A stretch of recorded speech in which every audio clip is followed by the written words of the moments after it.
Oke, assalamualaikum warahmatullahi wabarakatuh. Jadi di hari ini saya ingin membahas tentang teknik sek reversal ya. Jadi sek reversal itu atau biasa disebut itu sebut banyak orang itu apa namanya monosek. Itu biasanya terjadi dilakukan pada jenis ikan nila ataupun emas. Nah, karena kenapa harus dilakukan di ikan nila dan ikan emas? Karena pertumbuhan dari dua jenis ikan itu sangat relatif lambat ya, karena banyaknya pemijahan secara liar seperti itu. Nah, apa sih tujuan dari sek reversal? Untuk tujuan yang paling umumnya nih, sek reversal itu adalah pembalikan ya. Jadi pembalikan arah perkembangan kelamin, misalkan yang kita inginkan dari betina menjadi jantan semua atau sebaliknya, tergantung dengan hormon yang kita gunakan. Misalkan kalau untuk yang apa namanya kita inginkan jenis kelaminnya betina. Nah, kalau betina kita harus menggunakan hormon estrogen ya. Yang paling banyak kita gunakan estrogen. Itu bisa kita aplikasikan pada saat induk mengerami telur atau saat mengandung, bisa juga lewat perendaman pada saat larva. Nah, untuk di apa namanya nila kebanyakan itu lewat perendaman. Jadi dengan teknik perendaman itu biasanya dilakukan pada saat larva baru menetas atau sekitar berumur kurang lebih 1 minggu lah. Karena kalau misalkan terlalu lama, perangsang untuk menjadi apa namanya membuat monosek itu akan tidak akan efektif seperti itu. Makanya banyak kalau misalkan orang bilang apa namanya yang kurang mengerti, asal-asalan ngebuat monoseknya, biasanya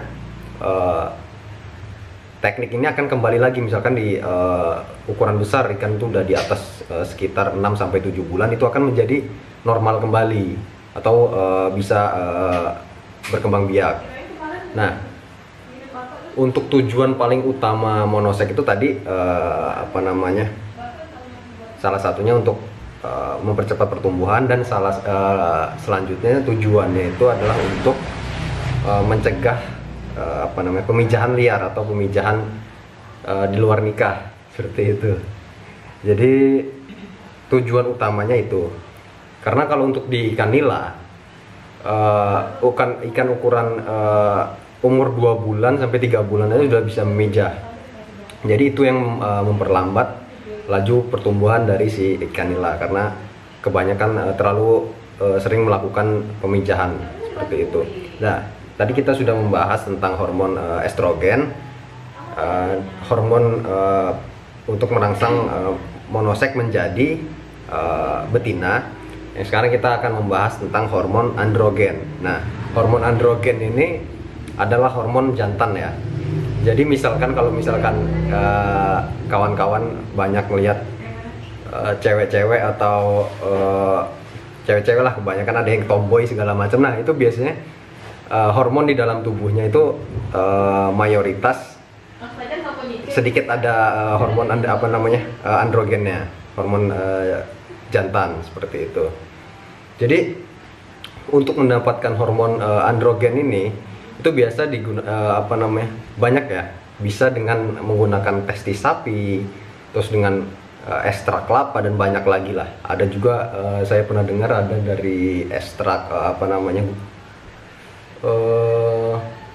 ubur-ubur kalau nggak salah.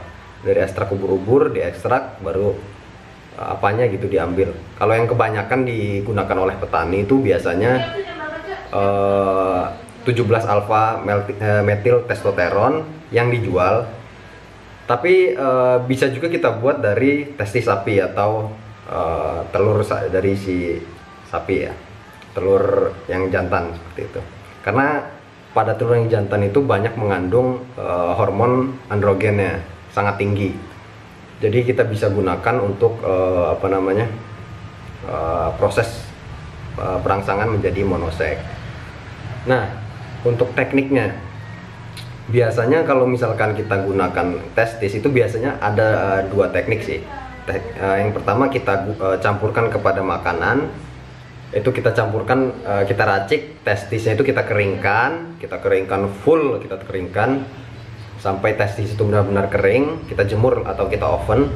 Setelah itu kita giling menjadi bubuk dan kita campurkan dengan alkohol 70% dengan sedikit racikan ya, dengan dosis yang ditentukan, yang kita inginkan, seperti itu.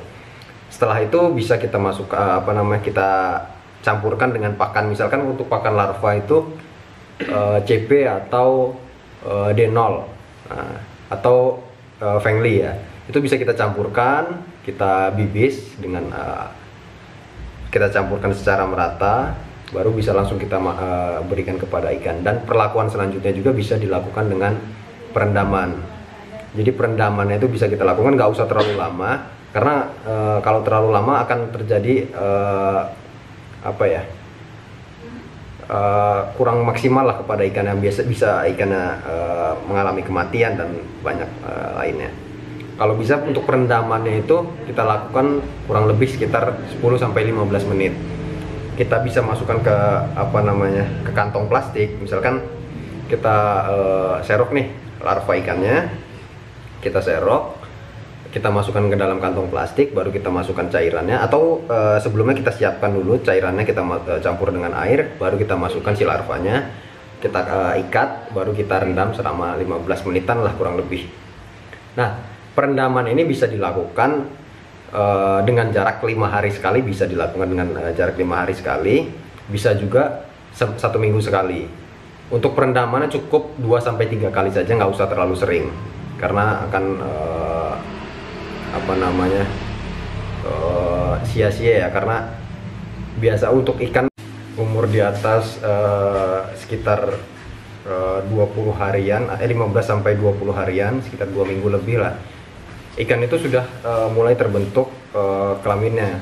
Jadi alangkah lebih baik dilakukan proses perendaman atau pemberian pakan di bawah umur 10 hari lah. Kalau bisa malah umur sedini mungkin lah. Kalau bisa sedini mungkin untuk teknik perendamannya, karena tujuan dari hormon androgen itu adalah untuk merangsang dari pertumbuhan alat kelamin dari ikan tersebut. Jadi mungkin untuk seks reversal sampai di sini dulu ya. Untuk kalau yang mau kasih pertanyaan bisa langsung ke link WhatsApp di bawah, atau bisa langsung komen di video ini. Mungkin itu saja. Terima kasih. Wassalamualaikum warahmatullahi wabarakatuh.